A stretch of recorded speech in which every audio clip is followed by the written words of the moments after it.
Troisième chose, les relations sexuelles. Les relations sexuelles ne regardent que ton couple. Bonjour tout le monde, j'espère que vous allez bien, j'espère que vous êtes en pleine forme. Moi de mon côté ça va, bienvenue sur la chaîne de Femmes Imparfaites, la chaîne qui révèle ta féminité et qui soulève les tabous. Aujourd'hui on va parler de 5 choses dans le mariage, les 5 choses à savoir. Installe-toi, à tout de suite. Il y a un beau soleil là, franchement il y a un super beau soleil.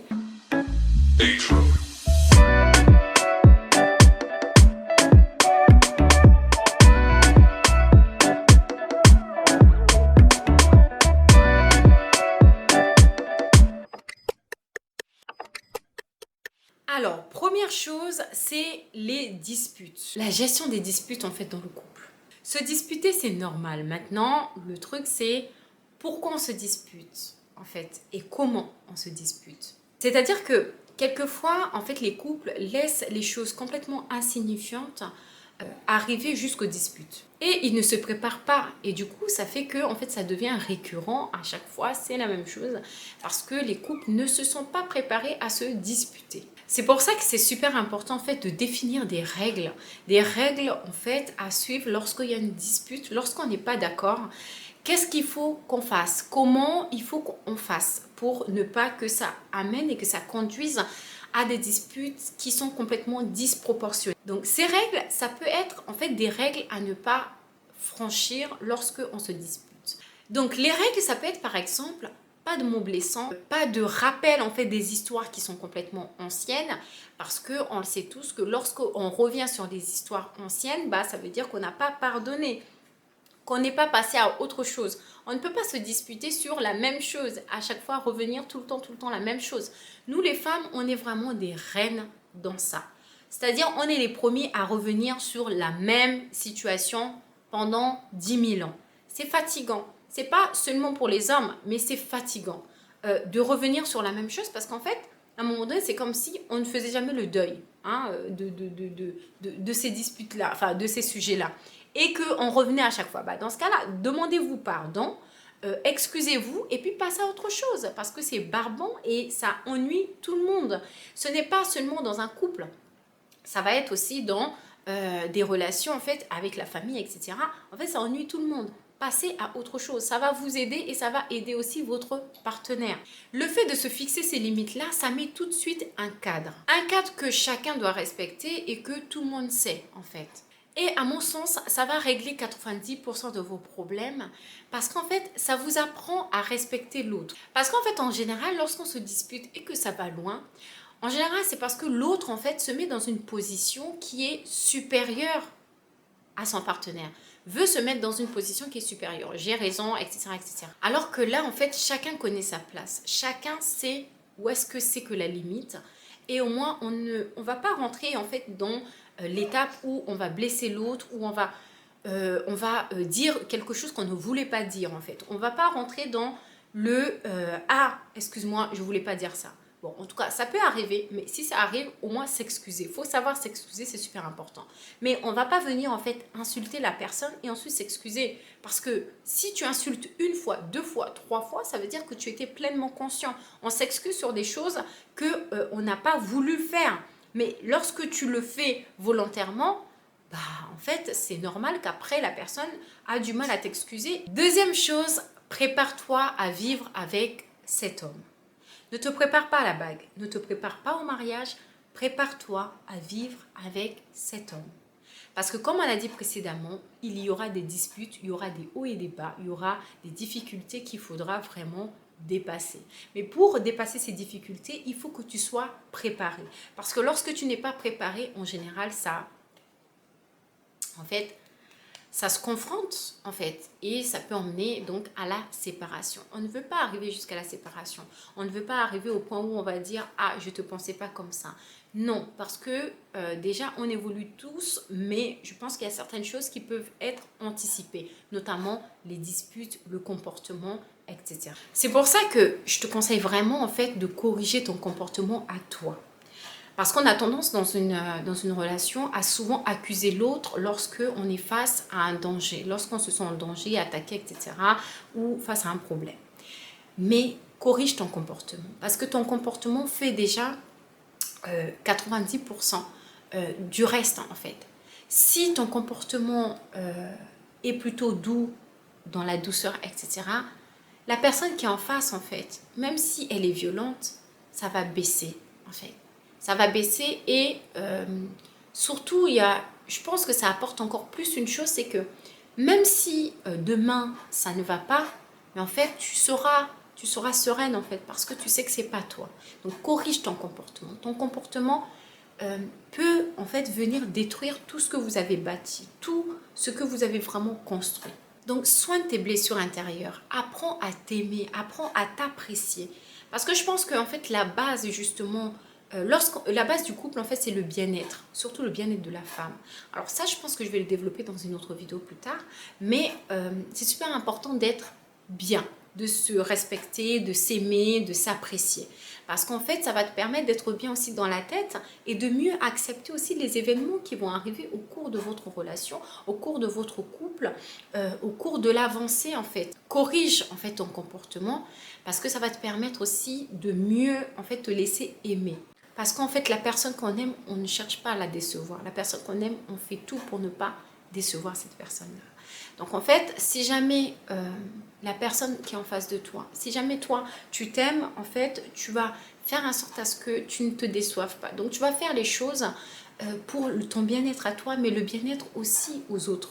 Surtout celles qui disent, oui, quand on aime, on doit tout supporter. Non, moi, en tout cas, je ne suis pas d'accord.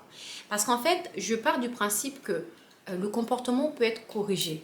C'est pas parce qu'on t'aime qu'on doit supporter ton sale comportement. Tu peux avoir des choses, en fait, quand on aime, on va supporter ce qui n'est pas de ta volonté. En fait, c'est surtout ça. Ce qui n'est pas de ta volonté, on va chercher à le travailler. On va chercher à l'améliorer. Mais ce qui est de ta volonté, ce n'est pas à supporter. Je suis désolée, en fait. Donc, c'est à toi, en fait, de changer ton comportement pour qu'il puisse être en adéquation avec ton environnement, pour que ça puisse apporter de la paix, de la sérénité, vraiment une douceur en fait au niveau vraiment de ton foyer. Troisième chose, les relations sexuelles. Les relations sexuelles ne regardent que ton couple. Tes relations avec ton mari ou avec ta femme ne regardent que le couple. Lorsque Dieu a créé l'homme et la femme et a fait le mariage, c'est entre deux personnes. La troisième personne éventuellement, c'est Dieu. Donc le reste, ce n'est que vous. Ça veut dire que lorsqu'il y a des choses qui ne se passent pas bien au lit, c'est ton homme et ta femme. Il y a des situations où on a envie d'en parler, de discuter parce que c'est une problématique. C'est un problème dans mon couple et ça empêche l'épanouissement du couple. Là, dans ce cas-là, il y a des spécialistes. Tout comme quand tu es malade, tu vas chez le médecin, et bien là, c'est pareil. Lorsqu'il y a quoi que ce soit, il y a un problème et que tu as besoin d'en discuter pour améliorer ton couple, il y a le sexologue, il y a un psychologue, il y a une personne neutre, une personne qui ne va pas apporter des choses négatives. Donc, il faut garder l'intimité de ton couple pour toi. Parce que je suppose que ton mari ou ta femme n'a pas envie d'exposer ses relations sexuelles, n'a pas envie d'exposer sa vie sexuelle. Donc c'est pour ça que tu n'as pas le droit d'aller exposer sa vie comme ça, alors que c'est sans intimité. Non, tu peux en parler avec ta femme, tu peux en parler avec ton homme, tu peux en parler tranquillement, posé. Si tu as des difficultés ou si tu as des désirs qui sont bien spécifiques, si tu veux exploiter autre chose, parle-en avec ton homme ou avec ta femme. Ne va pas parler de ça n'importe où parce que la sexualité est quelque chose de sacré. Ça, j'en avais déjà parlé dans une des vidéos que j'avais fait, l'une des premières d'ailleurs vidéos que j'avais fait, c'était dans la masturbation. Donc c'est ça en fait le titre de la vidéo, masturbation. Donc la sexualité est sacrée, donc c'est pour ça qu'il faut le garder pour soi et en parler juste avec son partenaire pour préserver justement ce jardin secret. À la rigueur, vous pouvez prier à deux en fait, vous pouvez prier à deux sur ça et d'ailleurs il faut le faire, prier à deux sur ça. Et puis, si jamais vous arrivez vraiment à un stade où vous avez vraiment besoin d'une intermédiaire, voir les spécialistes. Moi, je suis de ceux qui se disent que, en fait, même un pasteur ou même un homme de Dieu n'a pas à savoir ce qui se passe dans mon lit avec mon mari. Parce qu'en fait, ce n'est pas un spécialiste. Non, c'est pas le spécialiste, c'est soit Dieu, soit quelqu'un qui a fait des études pour ça, qui a consacré un temps pour ça et a développé une expertise sur ça. Donc, si jamais avec Dieu, si jamais vous n'arrivez pas en fait à comment gérer ça entre vous, voyez avec Dieu. Si vous trouvez que ce n'est pas suffisant, voyez avec un spécialiste et mettez tout ça entre les mains de Dieu. Comme ça va vous permettre en fait de pouvoir vous épanouir, mais dans l'intimité, quoi, en fait. Parce que lorsque vous parlez de ça, c'est comme si vous étiez en train de faire vos bails et que vous ouvrez la porte à tout le monde. C'est la même chose. C'est la même chose. Le voisin n'a pas besoin de connaître. Voilà, tu vois ce que je veux dire. En plus de ça, il suffirait juste que tu dises ça à une personne, à une oreille en fait qui est mal intentionnelle. Ah oui, ça fait 4 mois que mon mari est en jeûne, etc. Non, personne n'est censé savoir ça en fait. Parce que ça peut être la même personne là qui va aller encore pour chercher à tenter ton mari, à tenter... Moi, je ne suis pas du tout du genre à avoir le mal partout. Mais j'essaie en tout cas d'être quand même assez réfléchie. Dans ce monde, il y a de tout. On voit de tout. Il y a des choses qui se passent qui nous dépassent nous-mêmes parce qu'on ne connaît pas tout. Donc en fait, je n'exclus pas cette possibilité que tu vas te confier dans l'église à quelqu'un et que cette même femme, cette même personne aille aller aguicher ton mari. Quatrième chose, le bénéfice du doute. Il faut avoir le bénéfice du doute. Il faut laisser place au bénéfice du doute dans un couple. Ça veut dire quoi? Ça veut dire que tout n'est pas blanc ou noir. Lorsqu'il y a quelque chose qui se passe où tu suspectes ton mari, laisse le bénéfice du doute. Parce que des fois, il y a des situations qui peuvent conduire à des quiproquos, c'est-à-dire à des malentendus. Des fois, tu peux penser une chose alors que ce n'est pas ça. Parce que on ne voit pas les choses de la même façon, on n'a pas le même vécu, on n'a pas les mêmes histoires. Donc du coup, ça fait que notre cerveau, des fois, est déjà programmé et reconstitue en fait les situations. Les situations, par exemple, surtout les situations douloureuses. Tu as vécu la tromperie, tu vas voir par exemple, je sais pas, la sœur de l'église, même si elle n'a pas à le faire, hein, on est d'accord, mais qui s'approche, qui rigole avec ton mari, qui commence à le taper sur l'épaule, qui commence à le balayer, qui commence à laver, qui commence à... en fait, ça ne veut pas forcément dire que cette femme-là veut ton mari. Peut-être que c'est une sœur, il faut voir tout le contexte. Peut-être que c'est une sœur qui a l'habitude d'avoir du contact avec tout le monde. Peut-être que c'est une sœur qui a cette proximité facile en fait. Et du coup, il ne faut pas forcément voir, ah non, elle veut voler mon mari, elle veut le danger. Il ne faut pas voir le danger partout. Surtout lorsque on est avec Dieu, lorsqu'on sait toute la richesse que Dieu nous a donnée, en fait, on est en confiance. Je sais que je parle souvent aussi de l'élégance, mais ça fait partie de ça. L'élégance, la prestance, ça fait partie en fait de la sérénité. Lorsque il y a ça, il ne faut pas dégager des énergies négatives. Il faut essayer de dégager des énergies positives. Lorsque tu vois ça, si par exemple ça t'a dérangé, il ne faut pas aller crier sur tous les toits à un tel, hey, la sœur un tel, t'as vu, hein, la sœur un tel, elle est venue pour aguicher mon mari. Va voir la sœur, va la voir. Je lui dis, écoute, je sais que tu n'es pas comme ça, mais évite-les. Voilà, auprès de mon mari, parce que ça ne me plaît pas. Tu lui expliques. Si le lendemain, elle le fait, si après-demain, elle le fait, ça veut dire qu'à un moment donné, peut-être qu'effectivement, tu peux te poser des questions. Mais tant qu'il n'y a pas ça, il ne faut pas chercher à...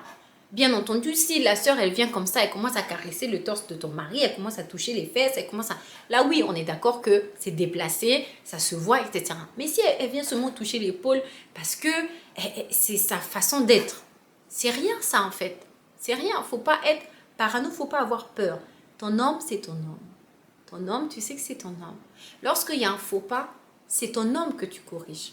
C'est pas la personne. C'est-à-dire, si c'est bien sûr, si c'est la personne qui vient pour chercher, on est d'accord que voilà, c'est.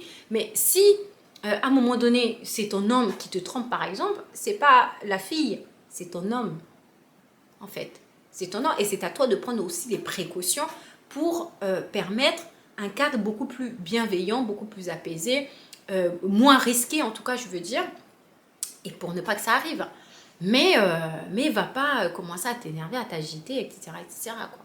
Parce que nous les femmes en plus, à peine là, l'homme va ouvrir la bouche, on va commencer à se transformer en super saiyenne parce qu'on n'est pas content, parce que nanana, parce qu'on sait qu'on n'est pas content. Tu peux exprimer ton mécontentement sans forcément en fait crier, t'agiter. Ça donne mal à la tête.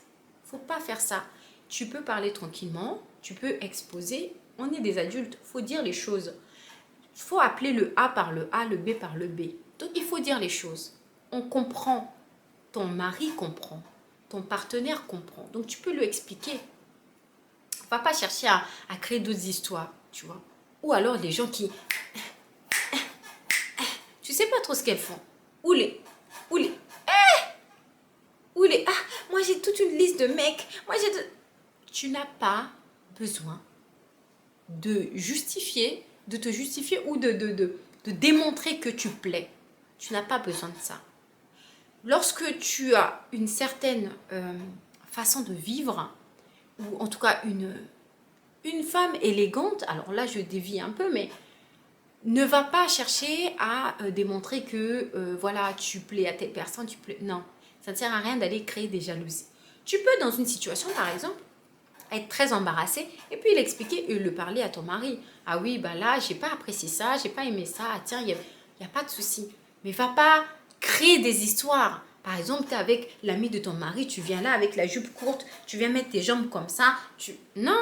Ou va pas aller t'énerver dès que... Non, le comportement, c'est très important. Il faut savoir se tenir. Vraiment, très important. C'est ce qu'on a parlé dans le premier point. Il faut savoir se comporter.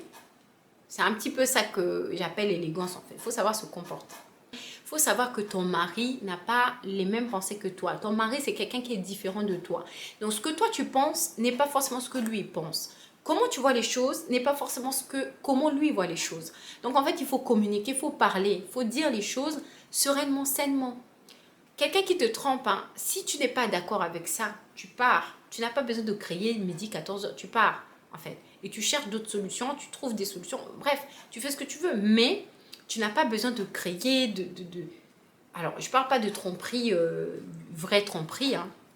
Je parle des petits gestes, ce que je viens de décrire hein, précédemment, les petits gestes, les déplacés ou des choses comme ça. Non, il faut laisser, on a dit, il faut laisser en fait le bénéfice du doute. Donc voilà, il ne faut pas s'emballer pour un rien, pour un oui ou pour un non. Pareil, un petit bonus, s'il y a des choses en fait qui ne sont pas, qui ne te correspondent pas, va pas chercher forcément. Il y a des choses effectivement, soit chez le mari ou chez la femme, que tu as envie de changer ou quoi. C'est bien. Il faut savoir dire les choses quand ça ne va pas pour changer. Mais il y a aussi des choses que tu savais déjà depuis avant même que vous soyez mariés, tu as accepté et c'est dans le mariage que tu veux changer. Je suis désolée, non. Avant le mariage, tu as vu. Tu ne vas pas aller chercher à changer complètement l'enfant d'autrui, à le faire passer de rouge à jaune, alors que la personne, tu l'avais déjà vue avant. Donc non, il faut être quand même cohérent. Peut-être que c'est toi que tu dois changer. Il y a des choses peut-être qui ne vont pas, c'est peut-être toi qui dois changer. Donc, on ne va pas t'énerver pour rien, en fait. Alors, ce qui m'emmène au 5e point. La femme est la lumière de la maison. Je répète, la femme est la lumière de la maison. Si la femme est heureuse, le foyer est heureux. Si la femme est épanouie, le foyer est épanoui. Sauf si on est avec un mari égoïste, un mari qui pense qu'à lui, etc., violent. Mais dans un foyer sain, pour avoir un foyer sain, avec une personne qui est correcte, le foyer est heureux lorsque la femme est heureuse. En fait, l'état de la femme, c'est l'état de la maison. Je ne parle pas forcément du ménage. Le ménage, c'est autre chose. Je parle vraiment dans le cadre général, l'énergie générale. L'état de la femme, c'est l'état de la maison. Ça veut dire quoi? Si tu as une femme qui est battue, etc., qui est malheureuse, etc., il n'y a que des problèmes il y aura que des problèmes dans la famille, il n'y aura que des problèmes dans le foyer, que des problèmes, des engueulades, des pleurs, des cris. Quand tu as une femme qui est épanouie, en fait, tout s'épanouit. Même si l'homme participe en tout cas activement dans la maison et apporte des choses positives, Si la femme n'est pas heureuse, ça ne va pas le faire. En fait, c'est la femme qui vraiment va mener en fait la famille, va mener. C'est pour ça que on dit que Obama ne s'est pas fait sans sa femme, sans Michelle. Parce que c'est la femme, c'est Michelle qui a soutenu Obama, qui a conduit Obama, qui a fait à ce qu'il y ait un cadre pur, un cadre sain. Donc si Michelle n'avait pas fait ça, même si aujourd'hui on n'aurait peut-être pas eu de président Obama. Donc c'est pour ça que c'est super important d'avoir cette sérénité, cette paix.